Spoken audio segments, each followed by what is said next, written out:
Hello and thank you for your patience.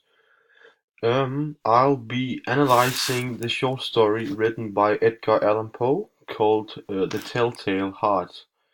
And this is a short story which was published in 1843 by Edgar Allan Poe. He was an American writer, and the genre of this particular story that he wrote was or is horror or gothic fiction. Um, the setting and the place of which the story is taking place is happening in a town or a city. We do not know exactly where it is or in what continent. It could be either in Europe or in the United States. Um, and it is happening, or the story is happening in a house. In this house, the main character, the protagonist, is living with an older man. And what is happening in this house is that the old man that he's living with is having or has a vulture eye, and somehow and in some way this is annoying the main character, and because of this vulture eye, he decides to kill the old man during his sleep. And I'll be going to the characterization of the people in this short story now, and I'll start off with the protagonist.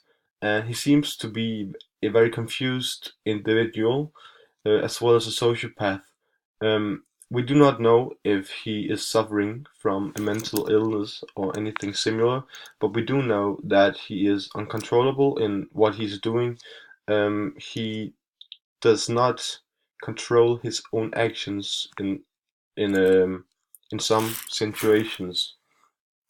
The other characters who are involved in this story are the old man. We do not know any specific traits from this old man. We do know that the narrator and the main character, which is the same person, does not have anything against this old man. He's not um, he's not a Bane or anything like that, but he simply owns a vulture eye, which in the end does make him get killed by his um,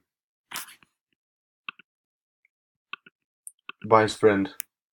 And the other characters in this story is the neighbor. Perhaps the neighbor is the one calling the police after hearing noise from the house next door, and the police officers, of course, when they eventually reach the house and meet the main character. The story itself is told in first person point of view. We follow the mind of the narrator. We know of his feelings, we know of his thoughts and his intentions, what he's doing and why he's doing it. And the story itself is chronologically structured. We do start off at some point. We do start the story off with a sentence told by the main character in which he says, "True, nervous, very, very dreadfully nervous. I had been and am." And this, some people might say that this is the start is in a medias res, but I don't think anything specific happened before this statement from the main character. So I think this is chronologically sorry chronolo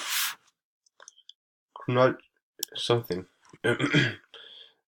I'll be moving on to the title right now, which in my mind is a foreshadowing of what is happening in the story. The story is called The Telltale Heart, which means a heart that will eventually expose the main character of what he's done. And for people who haven't read this short story, they don't perhaps know why this story should be called The Telltale Heart, but when they have read the end, they will be able to understand the title and the meaning of it. And in theme, I have chosen the two things, guilt and the descent into madness. First of all, the main character is not able to live with himself after knowing what he's done, and slowly starts to descend into madness in the end when he eventually does expose himself to the police officers. He is simply not able to live with his own consciousness uh, after knowing what he has done. He does know deep inside, he does know that what he did to the old man was not very human. It was an act of a man in a mental and psychological very precarious state, but he does eventually see what he's done for himself and done to the other man, and does admit to the police officers of killing his friend and the old man living with him. And this is why that I have chosen the message to be that our guilt will always expose us, and even if we do not do it ourselves verbally, um, we will not be able to live. Oh, sorry, I've made a mistake here. We will not be able to live with the consciousness of having killed another human being, because we are human beings ourselves, and the fact that you have taken another man's life for no reason whatsoever, which is the case in this story, um, no, no one will be able to live with that, and it will eventually follow this person for the rest of his life. And this is the reason why I chose this as the message. Thank you for listening.